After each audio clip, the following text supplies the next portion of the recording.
Times are tough right now, and driving a gas-guzzling four-wheel drive vehicle is even tougher. All the money that you'd like to spend on aftermarket upgrades, like a new set of tires from TrailBuilt, it's all going right into the fuel tank instead. So how the heck are we supposed to afford upgrading to aftermarket parts, let alone just trying to afford to drive the vehicle down a dang road? Well, my friends, I'm not gonna lie, it's not gonna be easy, but here are a few tips and tricks that will actually put some money back into your pockets from what you're going to save on fuel costs. Now, the one major thing that I want to key on right away is that regardless of the four-wheel drive vehicle you have, the number one best modification you can do in regards to improving your fuel economy is re-gearing the axles. The thing is, guys, once you start throwing on a larger, more aggressive set of tires, because of the extra weight of the tires and the increased rolling resistance that you'll experience from the larger footprint of the tread, the harder the engine is going to have to work to rotate them, and the harder the engine works, the more fuel it's going to consume, and it's even worse for smaller engines, which is actually contradictory to standard beliefs.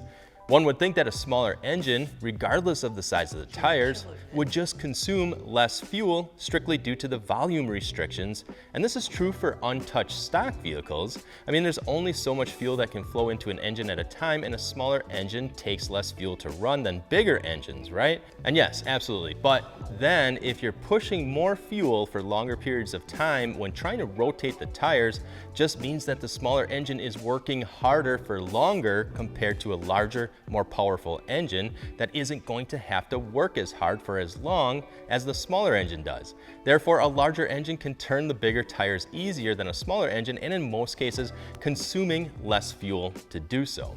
Well, here's where we can fix that.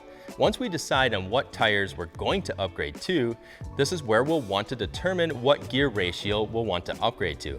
Even with the larger tires, the increased friction of the bigger tires, the extra weight you're going to be carrying on and in the vehicle, like recovery bumpers, roll cage, larger suspension components, recovery gear for the trails, and not to mention the effect of the aerodynamics on your vehicle from the accessories added on, matching the right gear ratio to the tires and the RPMs of your engine, regardless of what vehicle it is going to allow your engine to run like it did before all of those upgrades, and maybe even a little bit better. And if we can help our engine work easier, it's not going to consume as much fuel, returning your engine back to normal operating conditions before all of the upgrades.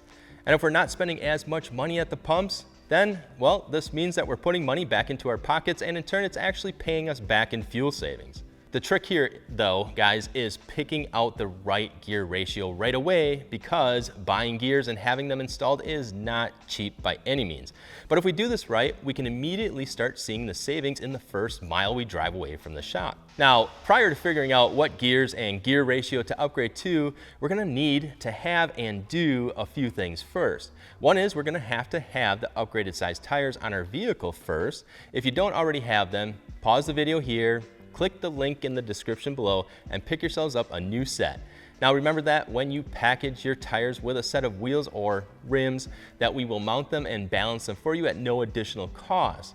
If you live in any state in the lower 48, we'll even ship them to you for free.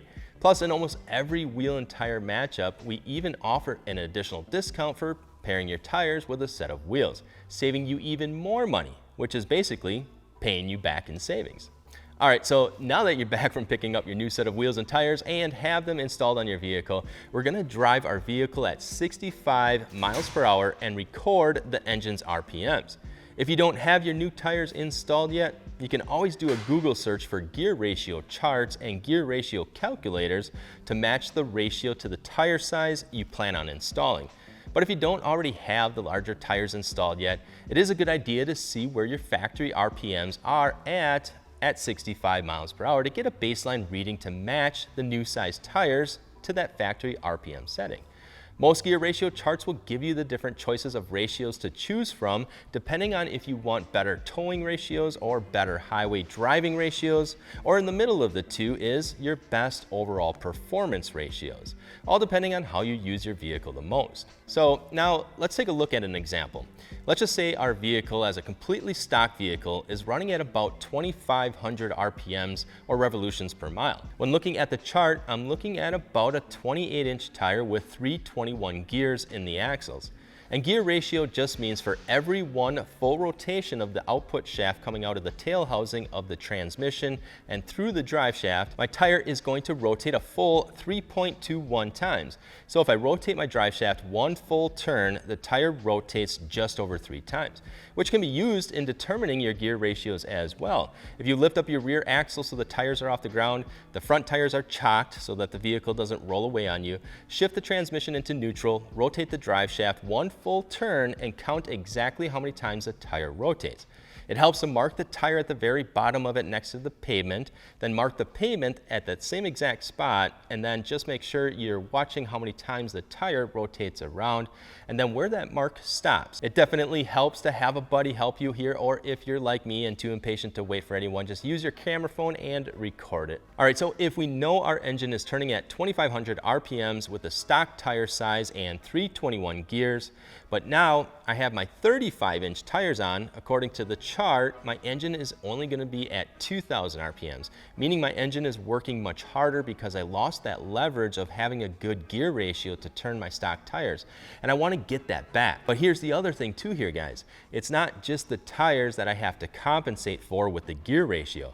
I also have to factor in all the extra weight my vehicle is now carrying because I have it all rigged up for overlanding or off-roading or even work gear, and all my extra hunting gear, plus I'm going to be hauling a trailer maybe.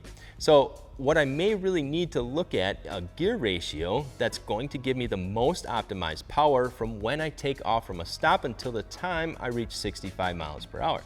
And how the heck am I supposed to figure that out, right? Fortunately, and like I had just mentioned earlier, most of these gear ratio charts give you a different option for figuring out the best gear ratio for your own particular vehicle use circumstances, and broken down into 3 categories.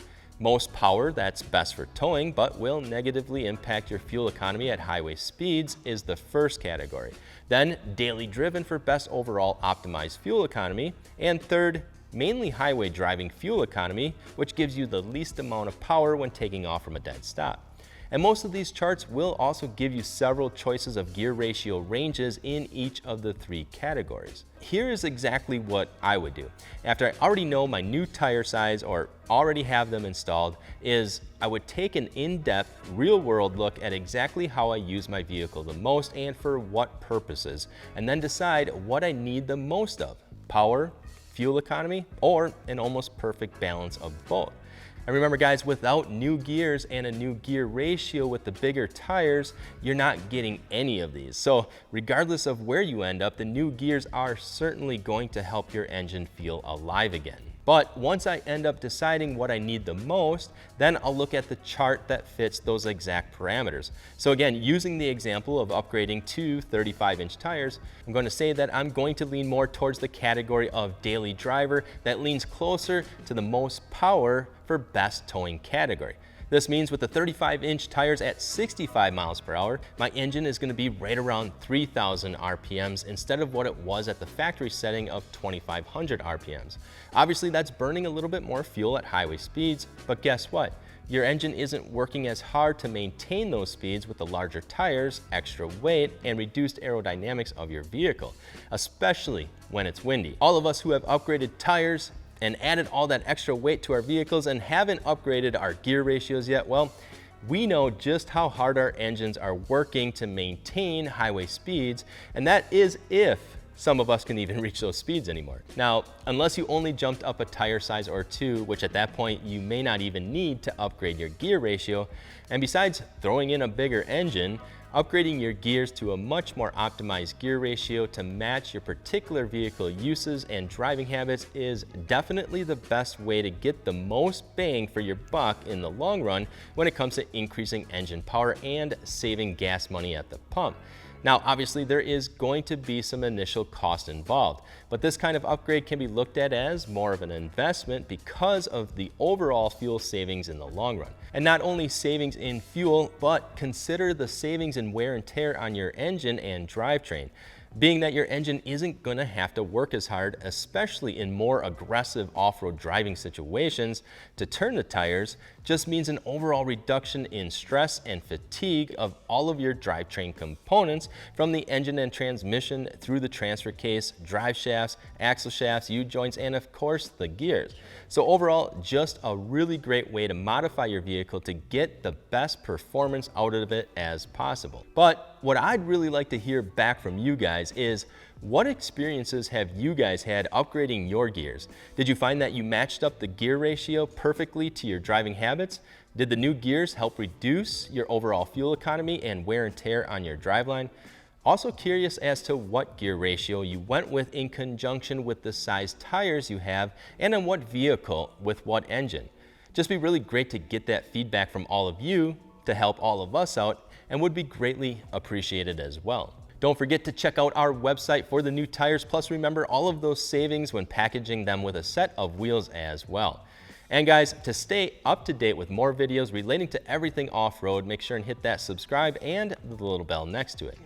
As always guys, we appreciate all of you for watching and all of your support. I'm Josh from TrailBuilt, and we'll see you guys out in the trails.